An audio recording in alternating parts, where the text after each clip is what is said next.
Bonjour, c'est Laurent et aujourd'hui on va parler du livre Ta deuxième vie commence quand tu comprends que tu n'en as qu'une de Raphaël Giordano.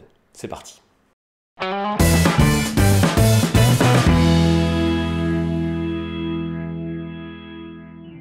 Qui est Raphaël Giordano? Eh bien, Raphaël Giordano est une femme qui vit en France. C'est une entrepreneuse qui a monté sa société de team building pour entreprises. Elle n'est pas que entrepreneuse, elle est aussi écrivain et elle écrit plusieurs livres. Je vais vous les citer. Alors il y a bien sûr Ta deuxième vie commence quand tu comprends que tu n'en as qu'une, dont on va parler aujourd'hui dans cette présentation, mais il y a aussi Faire face au changement, J'ai décidé d'être zen, 100% bonheur et Le jour où les lions mangeront des salades vertes. Ces différents livres, vous pouvez les trouver dans la description de cette vidéo pour pouvoir arriver sur leur page internet. Ce livre me donne l'impression d'être un livre pour les femmes, écrit par une femme, et ça en fait un livre extrêmement doux. Ce n'est pas un reproche, au contraire, je trouve que c'est une qualité. C'est un livre qui se lit facilement. Mais c'est un livre qui tient sa grande force par les nombreux conseils de coaching qu'on y trouve à l'intérieur. J'en ai trouvé 17 que je résume sur une page de mon site internet et là également, il y a un lien dans la description de cette vidéo. Aujourd'hui, on va parler de 3 conseils en particulier.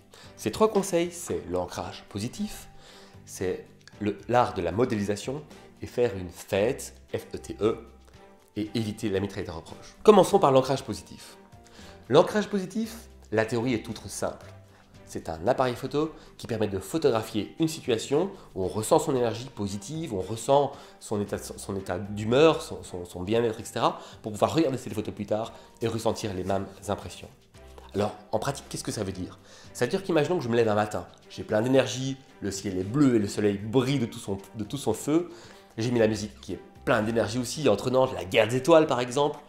Et pour pouvoir mémoriser ce moment, en faire la photographie, je vais me pincer par exemple. Plus tard, quand je serai dans une situation où j'ai besoin de récupérer cette énergie, par exemple j'ai un rendez-vous important, où j'ai un stress, il va falloir que je défende une idée que j'aime beaucoup, qui est importante pour moi, et où je manque d'énergie, eh bien je vais me repincer au même endroit. Et le fait de me repincer va me permettre de me souvenir de manière plus précise du moment extraordinaire que je vivais quand je me pinçais la première fois. Ça, c'est l'ancrage positif. Vous pouvez l'utiliser, oui, vous-même, dans votre quotidien. Alors comment? Eh bien, par exemple, simplement, imaginons que vous êtes dans une situation heureuse, excessivement agréable, vous êtes en compagnie de la personne que vous aimez et tout se passe bien, eh bien, vous allez par exemple vous frotter doucement la main. Et quand vous frotterez la main plus tard, eh bien, vous allez pouvoir vous souvenir et ressentir l'émotion agréable que vous avez ressentie la première fois.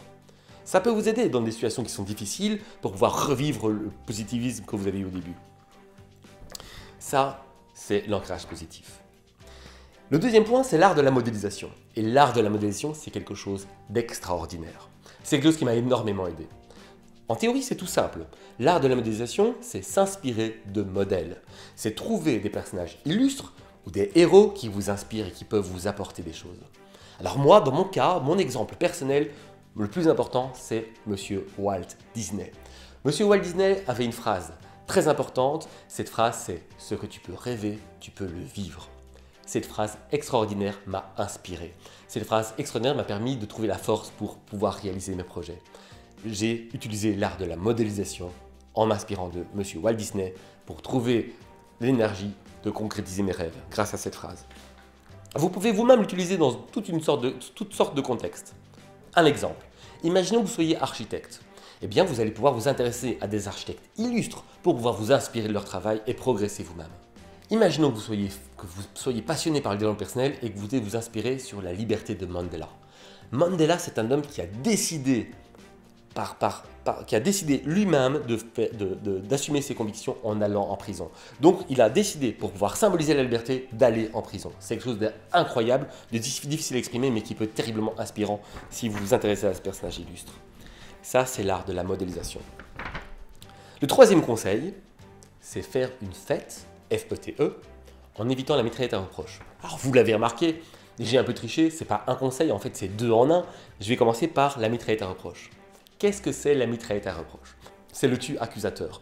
En théorie, donc, c'est simplement accabler les gens, se décharger sur les gens en disant « tu n'as pas fait, tu aurais dû, tu n'as pas pensé, tu. » Ces tu n'apportent rien, ils sont nocifs dans la relation. Il faut absolument les éviter. Je vais vous donner un exemple concret de la mitraillette à reproche. Je rentre chez moi, j'ai passé une journée difficile, j'ai besoin de me décharger.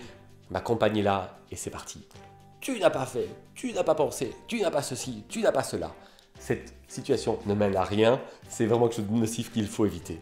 Je suis sûr que vous-même, vous avez déjà vécu ce genre de situation, peut-être vous en tant que manager par rapport à vos employés, ou bien simplement vous en tant qu'employé par rapport à vos managers qui arrivez chez vous en disant « tu n'as pas fait, tu n'as pas fait, tu n'as pas fait ». Est-ce que ça vous a aidé à être mieux et à être plus performant au travail?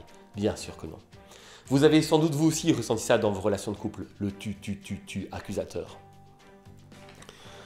Qu'est-ce qu'il faut faire pour éviter la mitraillette à reproche? Eh bien, c'est très simple. C'est, comme dit le conseil du livre Ta deuxième vie commence quand tu comprends que tu n'en as qu'une, c'est faire une fête, F-E-T-E. F pour fait, E pour émotion et T-E pour trouver ensemble une solution. Ça veut dire quoi? Ça veut dire que par exemple, je prends l'avion, j'arrive sur Bruxelles, enfin à la maison, ma compagne devait venir me chercher et elle n'est pas là. Eh bien, à la place de lui dire tu n'es pas là, c'est ta faute, tu m'as oublié, gna gna, eh bien, je vais lui dire simplement je suis sorti de l'aéroport, il n'y avait personne, j'ai pris le taxi et ça m'a blessé. Le fait, je suis sorti de l'aéroport, il n'y avait personne, l'émotion, ça m'a blessé. Ça m'a blessé pourquoi? Pas simplement parce que je sais que j'arrive à ma destination quand je retrouve les gens que j'aime. Il n'y avait personne, ça m'a blessé. Ensuite, trouver une solution ensemble. Je vais lui dire, est-ce que tu peux simplement donner plus d'attention à ça? Tu ne savais sans doute pas que ça pouvait me toucher, maintenant tu le sais, est-ce que tu peux y faire plus attention? Ça, c'est un exemple concret, personnel, de comment faire une fête. F-E-T-E. Vous pouvez vous-même adapter cette solution dans votre quotidien. Si par exemple vous rentrez à la maison, que les choses ne vont pas, vous pouvez également présenter des faits, exprimer l'émotion et trouver une solution ensemble. Vous l'avez compris, j'ai aimé ce livre. J'ai aimé le livre de Raphaël Giordano, Ta deuxième vie commence quand tu comprends que tu n'en as qu'une, pour ses nombreux conseils.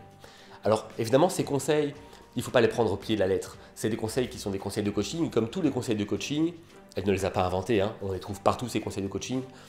Mais tous ces conseils de coaching, il faut les adapter à soi. Il faut y réfléchir. Pour vous aider, j'ai expérimenté ces conseils. Je vous invite à découvrir les vidéos qui en parlent. Elles sont également dans la description de cette vidéo. Mais il est important de comprendre que ces conseils de coaching, mes vidéos, les livres que vous pourriez lire, ce sont des aides. Ce sont des vraies aides. Mais l'épanouissement ne viendra pas seul, ne viendra pas seulement grâce à ces aides. Vous devriez même y travailler. Y travailler pas par des grandes choses, mais par des petits pas. C'est marrant parce qu'en fait, les petits pas, c'est le dernier conseil que je vais citer du livre Ta deuxième vie commence quand tu comprends que tu n'en as qu'une. Mais les petits pas, ça permet de progresser doucement, mais sûrement, de pouvoir être rapidement fier de soi et d'avoir des objectifs atteignables. Sur ces dernières paroles, je vous souhaite une très bonne journée et à bientôt. Au revoir.